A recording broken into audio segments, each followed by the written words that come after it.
அந்த காலத்தில் அண்ணாமலை ரெட்டியார்னு ஒருத்தர் இருந்தார். அவர் வெங்கனூர் அப்படிங்கிற கிராமத்தில் இருந்தார். அங்கேருந்து விருத்தாசலம் கோவிலுக்கு தவறாமல் போயிட்டு வந்துக்கிட்டு இருந்தார். இடையில வெள்ளாறு, அதில் ஒரு சமயம் வெள்ளம் வந்துட்டுது.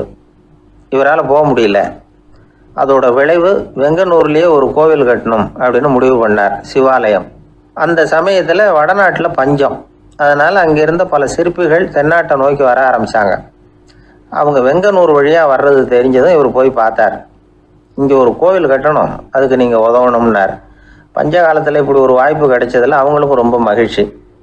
உற்சாகத்தோடு ஒத்துக்கிட்டாங்க. ஆலய திருப்பணி ஆரம்பமாச்சு. அவங்களுக்கு வேண்டிய எல்லா வசதிகளையும் இவர் செஞ்சு கொடுத்தார். அவங்களுக்கு எந்த குறையும் இல்லாமல் பார்த்துக்கிட்டார். அது மட்டும் இல்லை, ஒவ்வொரு நாளும் அங்கே வருவார். உங்களுக்கு என்ன வேணும், எது வேணும்னு கேட்பார். ஏதாவது குறை இருந்தால் சொல்லுவாங்க, உடனே தீர்த்து வைப்பார். இவரும் கேட்பார், எந்த குறையாக இருந்தாலும் என்கிட்ட சொல்லுங்க அப்படின்னு சொல்லுவார். அதை தவிர இவராகவே கவனித்தும் அவங்களுக்கு என்னென்ன தேவைங்கிறத கண்டுபிடிச்சி அதையெல்லாம் கொடுத்துக்கிட்டு இருப்பார். என்ன தேவைன்னாலும் அதை நிறைவேற்றி வச்சுருவார். அந்த சிற்பிகளின் தலைவன் ஒருத்தன், அந்த ஆளுக்கு வெத்தலை பாக்கு போடுறது பழக்கம். இதை தெரிஞ்சுக்கிட்டு அதுக்காகவே ஒரு ஆளை ஏற்பாடு பண்ணார். வேணுங்கிறப்போலாம் நீ வெத்தலை சிவல் மடித்து கொடுக்க வேண்டியது உன் வேலை அப்படின்னு ஒருத்தனை ஏற்பாடு பண்ணிட்டார். இப்படியெல்லாம் செஞ்சதும் அவங்களுக்கும் ரொம்ப உற்சாகம். ரொம்ப பொறுப்பாக சிற்ப வேலைகளை செஞ்சுக்கிட்டு இருக்கிறாங்க. ஒரு நாள் என்னாச்சு தெரியுமா? அந்த சிற்பிகளின் தலைவன் ரொம்ப நுணுக்கமாக ஒரு வேலையை செஞ்சுக்கிட்டு இருக்கிறான். சாரம் போட்டு அது மேலே படுத்துக்கிட்டு அண்ணாந்து பார்த்து உச்சியில் நுணுக்கமான சிற்பங்களை உருவாக்கிக்கிட்டு இருக்கான். சிற்பியின் கவனம் செதறப்படாதுங்கிறதுனால இவர் மெதுவாக சத்தம் போடாமல் கிட்ட போய் நின்று அதை கவனிச்சிக்கிட்டு இருக்கிறார். அந்த சிற்பி வழக்கம் போல் வெத்தலை பாக்குக்காக இடது கையை கீழே நீட்டினான். அந்த சமயம் பார்த்து அவருக்கு தாம்பூலம் கொடுக்குறவன் அங்கே இல்லை, எங்கேயோ போயிருக்கிறான். அண்ணாமலை ரெட்டியார் என்ன பண்ணார் தெரியுமா?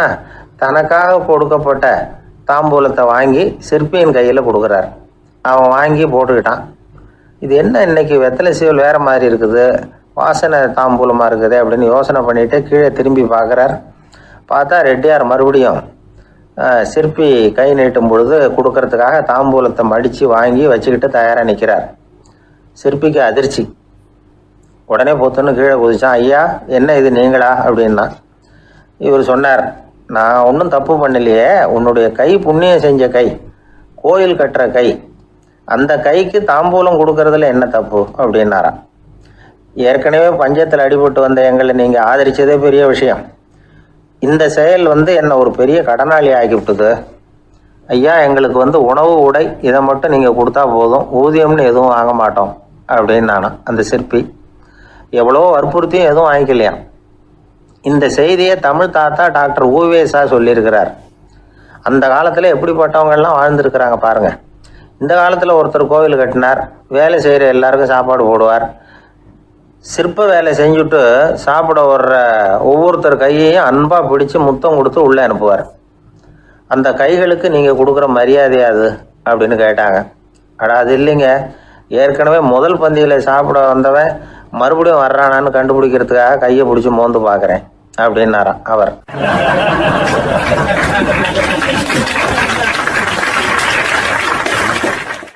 பிரம்மத்தை அறிந்தவன் பிரம்மமாகிறான் அப்படின்னு ஒரு பெரியவர் பேசினார் ஒரு கோவிலில். தைத்திரிய உபனிஷத்து அப்படி சொல்லுதான். இதை கேட்கும் பொழுது நமக்கு ஒரு சந்தேகம் வரும். அது எப்படி? பிரம்மத்தை அறிந்தவன் பிரம்மம் ஆகிறான்னா, சிங்கத்தை அறிந்தவன் சிங்கம் ஆகிறானா, தோசையை அறிந்தவன் தோசை ஆகிறானா? இப்படிப்பட்ட சந்தேகம் நமக்கு வர்றதுல ஒன்றும் ஆச்சரியம் இல்லை. இது இயற்கை. இதுக்கும் அந்த பெரியவரே பதில் சொல்றார். சிங்கம் வேற, நாம வேற. அதனால சிங்கத்தை அறிந்தவன் சிங்கம் ஆக மாட்டான். ஆனால் பிரம்மம் வேற, நாம வேற இல்லை. அதனால பிரம்மத்தை அறிந்தவன் பிரம்மம் ஆகிறான் அப்படிங்கிறது அவரோட விளக்கம். மனிதன் அவன்தான் தான் பிரம்மங்கிறது தெரியாதனால தான் அதை வேற எங்கேயோ தேடிட்டு இருக்கிறான். கடைசியில் அது தான் தாங்கிறது புரிஞ்சுக்கிற பொழுது அவன் பிரம்மம் ஆயிடுறான். இதை விளக்கிறதுக்கு ஒரு உபநிஷத்து கதையே இருக்குது. நமக்கு தெரிஞ்ச கதை தான், ஆனால் அதை வேறு விதமான அர்த்தத்தில் விளையாட்டாக சொல்லிகிட்டு இருக்கிறோம். ஒரு சமயம் ஒரு 10 நண்பர்கள் ஒரு காட்டு வழியாக போய்கிட்டு இருக்கிறாங்க. குறுக்க ஒரு நதி, அதை கடந்து அடுத்த பக்கம் போகணும். எல்லாரும் ஒரு வழியாக கடந்து அடுத்த கரைக்கு போய் சேர்ந்துட்டாங்க. அங்கே போய் சேர்ந்ததுக்கு அப்புறம் எல்லாரும் பத்திரமா சேர்ந்துட்டோமா அப்படின்னு தெரிஞ்சுக்கிறதுக்காக எண்ணி பார்க்குறான் அந்த கூட்டத்து தலைவன். அவங்க மொத்தம் 10 பேர். ஆனால் அவன் எண்ணி பார்க்குறப்போ 9 தான் வருது. ஏன்னா அவன் தன்னை விட்டுவிட்டான். எதிரில் நிற்கிறவங்கள மட்டுமே எண்றான். ஐயோ 10வது ஆள் எங்கேங்கிறான், பதறான். சரி நீ இரு, நான் எண்ணி பார்க்குறேன்னு சொல்லிவிட்டு இன்னொருத்தன் வந்து எண்றான். அவனும் தன்னை விட்டுட்டு எண்றான். 9 தான் வருது. எல்லாரும் கொய்யோ முறையோன்னு கத்த ஆரம்பிச்சிட்டாங்க. அந்த சமயத்தில் ஒரு பெரியவர் அந்த பக்கமாக வர்றார். என்ன விஷயம்னு விசாரிக்கிறார். 10வது ஆள் 6 அடிச்சுட்டு போட்டுது அப்படின்னு சொல்லி இவங்க அழறாங்க. சரி அழாதீங்க அப்படின்னு சொல்லி அந்த தலைவனை பார்த்து இப்படி வாங்குறார். வர்றான். இப்போ எனக்கு முன்னாடி ஒரு தரம் எண்ணு பார்க்கலாம்ங்கிறார். 1 2 3ன்னு ஆரம்பித்து 9ல் வந்து முடிக்கிறான். உடனே பெரியவர் நீ தான் அந்த 10வது ஆள் அப்படிங்கிறார். இது உண்மை. நாம தான் அது. நாம தான் நம்மளை வேற எங்கேயோ தேடிட்டு இருக்கிறோம். நாம் எங்கேயோ தேடிட்டு இருக்கிறோமே, அந்த பிரம்மம் நாம தான். இப்படி ஒரு பெரிய உண்மையை விளக்கிறதுக்காக தான் அப்படி ஒரு கதை சொல்லப்பட்டது. ஆனால் அதை வந்து நாம் வேறு விதமாக வேடிக்கையாக உபயோகப்படுத்திக்கிட்டு இருக்கிறோம். எப்படி தெரியுமா? ஒரு ஆத்தங்கரையில் ஒரு 10 பேர் முழிச்சுக்கிட்டே நின்றுக்கிட்டு இருந்தாங்களாம். அந்த பக்கமாக வந்த ஒருத்தன் ஏன் இப்படி முழிச்சுக்கிட்டு நிற்கிறீங்கன்னு கேட்டிருக்கிறான். எங்களுக்கு நீச்சல் தெரியாது, நாங்கள்லாம் அடுத்த கரைக்கு போய் சேரணும் அப்படின்னு நாங்களாம். சரி நான் கொண்டுட்டு போய் விடுறேன். எல்லாரும் அக்கறைக்கு போய் சேர்ந்த உடனே ஆளுக்கு ₹1 வீதமாக மொத்தம் ₹10 எனக்கு கொடுக்கணும் அப்படின்ட்டுருக்கான் இவன். சரின்னு ஒத்துக்கிட்டாங்க. இவன் ஒவ்வொருத்தராக கையை பிடிச்சி மெதுவாக ஆற்றுல இறக்கி அழைச்சிட்டு போயிட்டான். 9 பேரை கரை சேர்த்துட்டான். 10வது ஆள் பாதி ஆற்றுல போயிட்டு இருக்கிறப்போ திடீர்னு வெள்ளம் வந்துட்டுது. புடி நழுவி போச்சு. கையை விட்டுட்டான். வெள்ளம் அடிச்சிட்டு போட்டுது. அழைச்சிட்டு வந்தவன் நீச்சல் அடித்து தடுமாறி கரைக்கு வந்து சேர்ந்துட்டான். கரையில் இருந்தவங்களுக்கு இந்த விஷயம் தெரியாது. இருந்தாலும் இவன் உடம்பு பூரா நனைஞ்சி கொஞ்சம் அதிகமாக மூச்சு வாங்க நின்றுக்கிட்டு இருந்தானா, ஏங்க ஏன் இப்படி மூச்சு வாங்குது, என்ன விஷயம் அப்படின்னு கேட்டாங்களாம். அதுக்கு இவன் கொஞ்சமாக அலட்டிக்காமல் சொன்னானா, வேற ஒன்றும் இல்லை, நீங்கள் கொடுக்க வேண்டிய ₹10 ₹1 குறைஞ்சி போச்சு அவ்வளவுதான் அப்படின்னானா.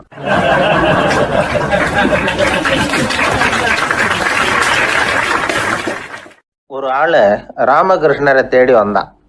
அவன் கையில் 1000 பொற்காசுகள் வச்சுருந்தான். அதை அவர்கிட்ட கொடுத்து இதை ஏற்றுக்கணும் அப்படின்னு ரொம்ப பணிவாக கேட்டுக்கிட்டான். அவர் பார்த்தார், இது எனக்கு தேவையில்லை, ஆனாலும் உன்னுடைய மனசை புண்படுத்துறதுக்கு நான் விரும்பலை, அதனால் நீ கொடுக்குறத வாங்கிக்கிறேன்னார். வாங்கிக்கிட்டார். அப்புறம் கேட்டார், இதை பாரு, இனிமேல் இதெல்லாம் என்னுடையது தானே அப்படின்னார். ஆமாம், அதையெல்லாம் நான் உங்களுக்கே கொடுத்துட்டேன்னா அவன். சரி, இப்போ நீ எனக்காக ஒரு காரியம் பண்ணணும்னார். என்ன செய்யணும்னு சொல்லுங்கன்னா, இந்த நாணயங்களையெல்லாம் எடுத்துக்கிட்டு போய் கங்கை நதியில் எரிஞ்சுட்டு வா அப்படின்னார். இவனுக்கு அதிர்ச்சியாக போச்சு. என்ன பண்ணுறது, இனிமேல் அது முடியாதுன்னு சொல்ல முடியாது. ஏன்னா அந்த நாணயங்களையெல்லாம் அவருக்கே கொடுத்துட்டான். இனிமேல் அதெல்லாம் இவனுடையது இல்லை. பேசாமல் அவ்வளவே அள்ளிக்கிட்டு ஆத்தங்கரைக்கு போனான். போனவன் ரொம்ப நேரம் திரும்பியே வரல. ராமகிருஷ்ணருக்கு சந்தேகம், என்ன ஆச்சு அந்த மனுஷனுக்கு, காசுகளோடு அந்த கங்கையில் குதிச்சுட்டானா, போகும்பொழுதே ஒரு மாதிரியாக தான் போனான், போய் என்னன்னு பார்த்துட்டு வாங்க அப்படின்னார். அங்கே இருந்த ஒருத்தர் ஓடி போய் பார்த்தார். அவர் போய் பார்க்கும்பொழுது அவன் அங்கேயே இருந்தான். அதுக்கப்புறம் அவர் திரும்பி வந்தார். வந்து விவரத்தை சொன்னார். அதாவது அவன் கங்கை கரையில் உட்காந்துக்கிட்டு ஒவ்வொரு நாணயமாக 1 2ன்னு எண்ணி எண்ணி வீசிக்கிட்டு இருக்கிறான். அவனை சுற்றி ஒரு கும்பல் நின்றுக்கிட்டு அவனை தடுத்துக்கிட்டு இருக்குது அப்படின்னு விவரத்தை சொன்னார் போயிட்டு வந்தவர். இதை கேட்டதும் ராமகிருஷ்ணரே புறப்பட்டு அங்கே போனாராம். என்ன இப்படி பண்ணிகிட்டு இருக்கிற, நான் உன்னை அந்த நாணயங்களை கங்கையில் வீசி எறிய சொன்னேன், நீ ஏன் அதை எண்ணிக்கிட்டு இருக்கிற அப்படின்னார். பழக்கம்தான் காரணம், நான் ஒவ்வொரு நாளும் ஒவ்வொன்றா சேமித்து வச்சேன். இன்றைக்கி என்கிட்ட நிறைய இருக்குது, உங்களுக்கு ஒரு 1000 நாணயங்களை கொடுக்கணுங்கிறது என்னோட ஆசை அப்படின்னா. இப்போ ராமகிருஷ்ணர் சொன்னார், ஒரே நேரத்தில் எல்லாத்தையும் சம்பாதிச்சிருந்தா நீ எண்ணுறது பொருத்தமாக இருக்கும். எல்லாத்தையும் இழக்கும்போது ஒவ்வொன்றா எண்ணிக்கிட்டு இழக்கிறதுங்கிறது சரியான செயல் இல்லை. அதனால் ஒரே தடவையாக எல்லாத்தையும் தூக்கி எறிஞ்சிடும் அப்படின்னார். இது இழப்பது அப்படிங்கிற ஒரு உயர்ந்த நிலை. இதை நாம் யதார்த்த வாழ்க்கையில் சம்மந்தப்படுத்தி பார்த்து குழப்பிக்கிட்டு இருக்கக்கூடாது. இழக்கிறேன்னு சொல்லிக்கிட்டு இருக்கிற காசையெல்லாம் ஆற்றுலையும் குளத்துலையும் கொண்டு போய் எரிஞ்சுட்டு வாங்க அப்படின்னு உபதேசம் பண்ணுறதாக யாரும் நினச்சிடக்கூடாது. இதில் நாம் புரிஞ்சிக்க வேண்டியது என்னென்னா, எதையாவது ஒன்றை இன்னொருத்தருக்கு கொடுக்கணும் அப்படின்னு விருப்பப்பட்டால் அதை மனப்பூர்வமாக கொடுத்துடணும். கொடுத்துட்டு அதையே நினச்சிக்கிட்டு இருக்கக்கூடாது. நம்மால் ஒருத்தர் ஒரு ₹100 நோட்டை தன்னுடைய நண்பர் ஒருத்தர்கிட்ட கொடுத்து, இது உனக்கு தான் வச்சுக்கோ அப்படின்னார். அவர் பார்த்தார், இது இனிமேல் எனக்கு தானே சொந்தம் அப்படின்னார். ஆமான்னார் அவர். அப்படின்னா எனக்காக நீ ஒரு உதவி செய்யணும்னார். சொல்லுங்க செய்கிறேன்னார் அவர். இந்த 100 ரூபா நோட்டை தீ வச்சு கொளுத்தி விடுனார். இவர் அதிர்ச்சியாகி அவரை பார்த்தார். இப்போ அவர் சொன்னார், நீ எனக்கு அன்பாக கொடுத்தது இது, இந்த நோட்டு கள்ள நோட்டுங்கிறது எனக்கு முன்னாடியே தெரியும், சீக்கிரம் கொளுத்தி விடு, அதுதான் நம்ம 2 பேருக்குமே நல்லது அப்படின்னாராம் அவர்.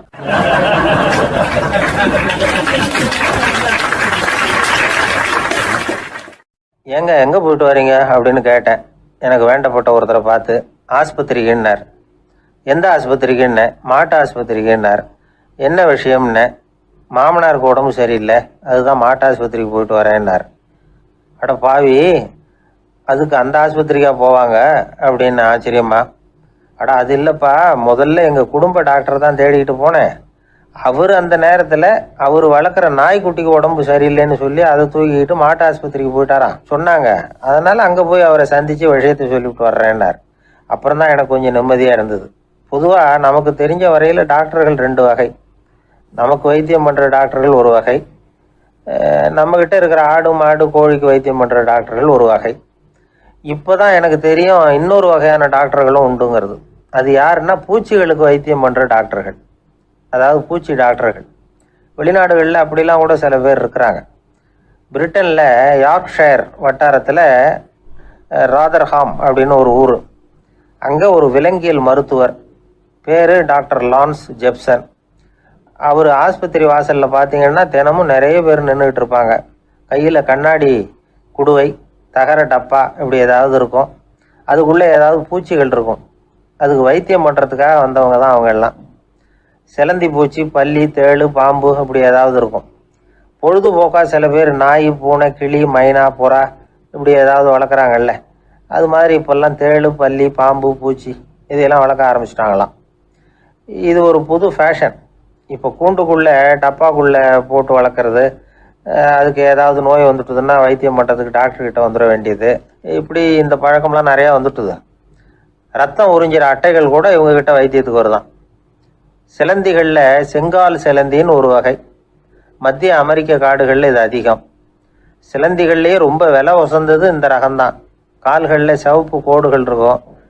இந்த இனம் இப்போ குறைஞ்சிக்கிட்டே வர்றதுனால சர்வதேச விதிகளின்படி இவற்றின் ஏற்றுமதி இறக்குமதிக்கு தடை விதிக்கப்பட்டிருக்குது. அதனால் இதை வளர்க்குறவங்க வீட்டுக்குள்ளேயே இனவிருத்தி மூலமாக பெருக்கி விற்பனை பண்ணிட்டு வராங்களாம். அந்த வகை சிலந்திகள் தான் இப்போ வைத்தியத்துக்கு அதிகமாக வருதான். சரி, இதுக்கெல்லாம் எப்படி வைத்தியம் பண்ணுறாங்க? முதல்ல அதை குளிர்பதன பெட்டியின் வழுவழுப்பான சுவரில் விட்ட உடனே அதெல்லாம் மெதுவாக இறங்கி வரும். அப்போ அதன் நோயை கண்டுபிடிக்கிறது சுலபம். அப்புறம் அதுக்கு கிருமிகளை கொல்லக்கூடிய மருந்துகளையோ வலி நிவாரண மருந்துகளையோ கொடுப்பாங்க. கால் உடைஞ்ச சிலந்திகளுக்கு பசையை கொண்டு ஆப்ரேஷன் பண்ணுவாங்க. சில சிலந்திகளுக்கு உடைஞ்ச காலை எடுத்துட்டா புதிய கால் வளர்ந்துடும். சிலந்திகளை மனிதர்கள் கையில் எடுக்கிறப்போ அது பயந்து போய் கீழே குதிக்குது, அதனால் கால் உடஞ்சி விடுது, இல்லைன்னா வயிறு சேதமடையுது. அந்த நிலைமையில் வர்ற சிலந்திகளுக்கு மயக்க மருந்து கொடுத்து ஆப்ரேஷன்லாம் கூட பண்ணுறாங்களாம். பார்த்தீங்களா பூச்சிகளுக்கு வந்த வாழ்வே. நம்ம ஊர்லேயும் வீடுகளில் பூச்சிகள் வளர்க்குறது உண்டு. ஒருத்தர் வந்தார், எனக்கு 3000 கரப்பாம்பூச்சி அவசரமாக தேவைப்படுது, எங்கே கிடைக்கும்னு கேட்டார். கரப்பாம்பூச்சியா? அது என்னத்துக்குன்னு கேட்டோம். அது வேற ஒன்றும் இல்லை, நான் குடியிருக்கிற வாடகை வீட்டை காலி பண்ண போகிறேன். வீட்டு சொந்தக்காரர் என்ன சொல்கிறாருன்னா, இந்த வீட்டுக்கு நான் குடி வந்தப்போ எப்படி இருந்ததோ அதே நிலைமையில் விட்டுட்டு போகணும்னு வீட்டுக்காரர் சொல்லியிருக்கிறார், அதனால தான் கேட்டேன் அப்படின்னார்.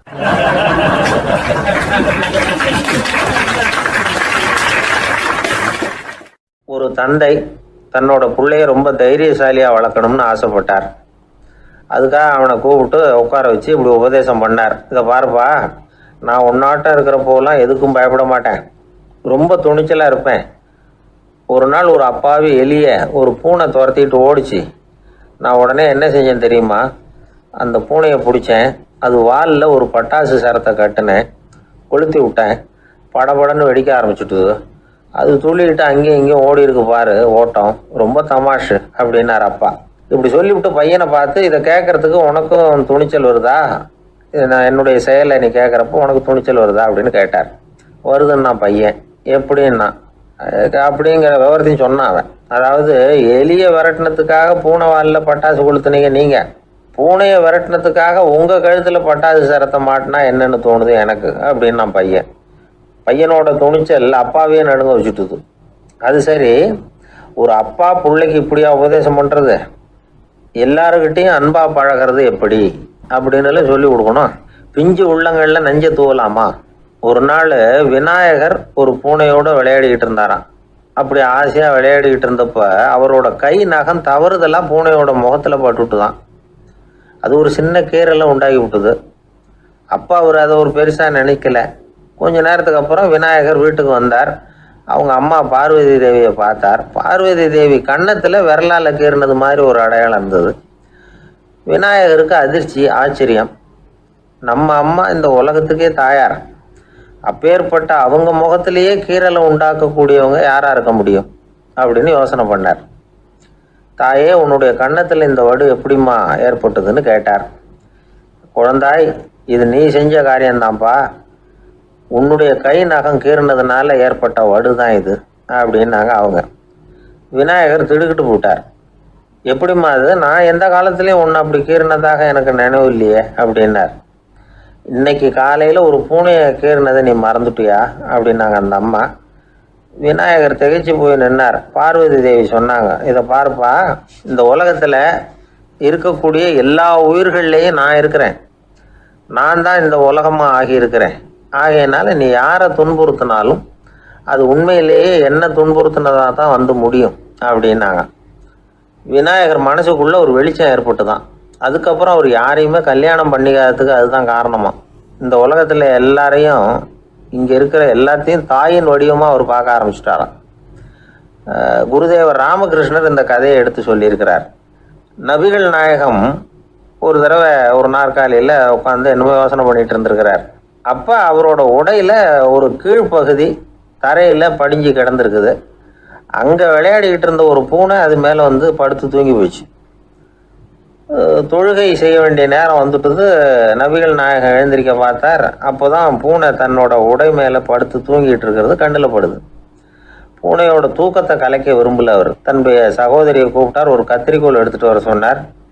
பூனை படுத்திருந்த உடை பகுதி மட்டும் இருக்குல்ல, அதை மட்டும் அதோட கத்திரிச்சு விட்டுட்டு அதுக்கப்புறம் அவர் எழுந்திரிச்சு தொழுகைக்கு போனாராம். அதாவது பிற உயிர்கள்கிட்ட எப்படி அன்பு காட்டணுங்கிறத பெரியவங்க எவ்வளவோ விதத்தில் நமக்கு எடுத்து காட்டியிருக்கிறாங்க. இருந்தாலும் எத்தனை பேர் மனசில் அதெல்லாம் உரைச்சிருக்குது? நாமளும் நம்ம ட்ரெஸ்ஸு மேலே ஒரு பூனை படுத்திருந்தா ஒரு கத்திரிக்கோலை தான் தேடுவோம், எடுத்துகிட்டு வர சொல்லுவோம். துணியை வெட்டுறதுக்கு பதிலாக இல்லை அதோட வாழை வெட்டினா என்ன அப்படின்னு தோணும். ஒரு ஆள் ரொம்ப பிரியமாக ஒரு பூனையை ஆற்றுல குளிப்பாட்டிக்கிட்டு இருந்தானா. எப்படி? அந்த பூனையை ஆற்று தண்ணியில் அமுக்கி அமுக்கி குளிப்பாட்டிக்கிட்டு இருக்கிறான். அந்த வழியாக போன பெரிய ஒருத்தர் இதை பார்த்தார். இதை பார்ப்பா, பூனையை அது மாதிரி ஆற்று தண்ணியில் அமுக்கி குளிப்பாட்டாத, மூச்சு திணறி செத்து போடும் அப்படின்னு அட்வைஸ் பண்ணார். நீ போய் அவன் வேலையை பார்த்துக்கிட்டு, எனக்கு எல்லாம் தெரியும்னா இவன். சரின்னு அவர் போயிட்டார். கொஞ்ச நேரம் கழித்து அவரே அந்த வழியாக திரும்பி வந்துக்கிட்டு இருந்தார். ஆற்றுல பூனையை குளிப்பாட்டிக்கிட்டு இருந்தவன் அழுதுகிட்டு உட்காந்துருக்கிறான். பக்கத்தில் அந்த பூனை செத்து கிடக்குது. இதை பார்த்தார் பெரியவர்.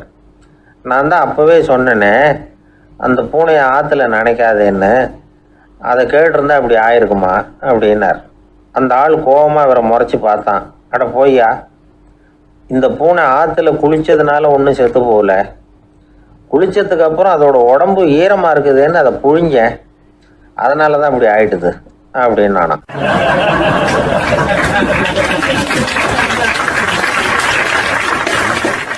உலகத்தில் எது எதுக்கும் ஆராய்ச்சி கூடங்கள் இருக்குதுல்ல, அது மாதிரி தூக்கத்தை பற்றி ஆராய்ச்சி பண்ணுறதுக்கு ஒரு ஆராய்ச்சி கூடம் இருக்குது. அப்படி ஆராய்ச்சி பண்ணணும்னா அதுக்கு மூழ்கிக்கிட்டு இருக்கணும்ல. அதனால தான் அந்த ஆராய்ச்சி கூடம் இங்கே இல்லை. அமெரிக்காவில் பாஸ்டன் பல்கலைக்கழக மருத்துவமனையில் அது இருக்குது. அங்கே தூக்கத்தை பற்றி பலவிதமான ஆராய்ச்சிகள் பண்ணிகிட்டு இருக்கிறாங்க. அந்த ஆராய்ச்சி கூடத்தில் இயக்குனராக இருக்கிற ஒரு நிபுணர் அவர் என்ன சொல்கிறாரு தெரியுமா? உங்களுக்கு தூக்கம் வரலையா, நீங்கள் நல்லா தூங்குறதுக்கு தாராளமாக சில யோசனைகளை என்னால் சொல்ல முடியும் அப்படிங்கிறார்.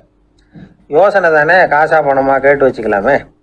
உணவு, மனநிலை, தூங்கும் இடத்தோட சூழ்நிலை, படுக்கைக்கு செல்கிறப்போ உள்ள பழக்க வழக்கங்கள், இது காரணமாக ஒருத்தருக்கு தூக்கம் வராமல் போகலாம். தூக்கம் வராததுக்கு இதுதான் காரணம்னா அதையெல்லாம் சுலபமாக கட்டுப்படுத்தலாங்கிறார் அவர். தூக்கத்தை வரவழைக்கக்கூடிய ஒரு நல்ல மருந்து உடற்பயிற்சி. ஆனால் ஒன்று, படுக்க போகிற நேரத்தில் இது மாதிரி உடற்பயிற்சிகள் எல்லாம் செய்யக்கூடாது. கொஞ்சம் முன்னாடி பகல்லையே இந்த பயிற்சிகளை செய்கிறது நல்லது. தூக்கம் வராமல் அவதிப்படுறவங்க பிற்பகல் நேரங்களில் காஃபி, டீ இது மாதிரி பானங்களை சாப்பிடக்கூடாது. மது அருந்துறது கூட தூக்கத்தை பாதிக்கும். வெது வெதுப்பான நீரில் குளிக்கிறது, தியானத்தில் ஈடுபடுறது, ஓய்வாக இருக்கிறது, படுக்கிறது, அதாவது படுக்கிறதுக்கு முன்னாடி ஒரு கோவலை பால் சாப்பிட்றது, இதெல்லாம் தூக்கத்தை வரவழைக்கிறது ரொம்ப உதவியாக இருக்கும். இன்னொரு விஷயம் என்னென்னா, தூங்கி ஆகணுமேங்கிற கவலை வேண்டியதில்லை. அப்படி நினச்சி கவலைப்படுறதை விட்டுடணும். தூக்கம் வரலையா, உடனே படுக்கையை விட்டு எழுந்திரிக்க வேண்டியது. வெளியில் வாங்க, வேறு ஏதாவது வேலையில் ஈடுபடுங்க, கொஞ்சம் நேரம் உலாவுங்க, அல்லது ஏதாவது ஒரு புஸ்தகத்தை எடுத்து படிங்க. களைப்பு ஏற்பட்டால் மறுபடியும் படுக்கைக்கு போங்க. தூக்கம் தானே வந்துடும்.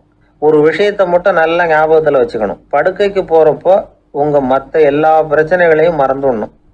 அது எப்படி சார் முடியும்? அந்த நேரம் தானே எல்லா பிரச்சனையும் வரிசையாக ஞாபகத்துக்கு வருது அப்படின்னு நாம் நினைக்கலாம்.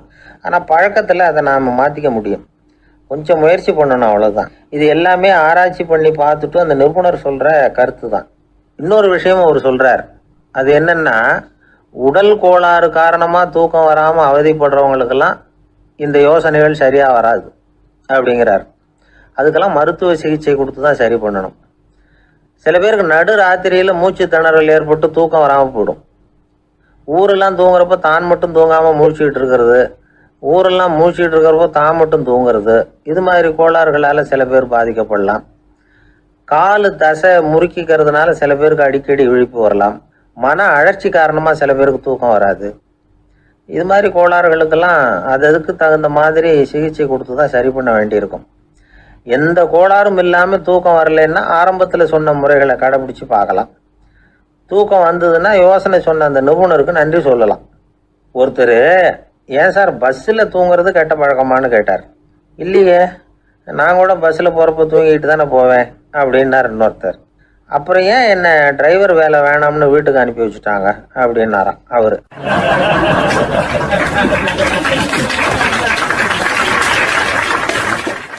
ஒருத்தரை பார்த்து உன்னுடைய நண்பர்கள் யார் அப்படின்னு ஒரு கேள்வி கேட்டு பாருங்க.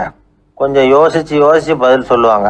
அவங்க கிட்டேயே உன்னுடைய எதிரிகள் யார் அப்படின்னு கேளுங்க, கடகடன்னு ஒப்பிச்சிருவாங்க.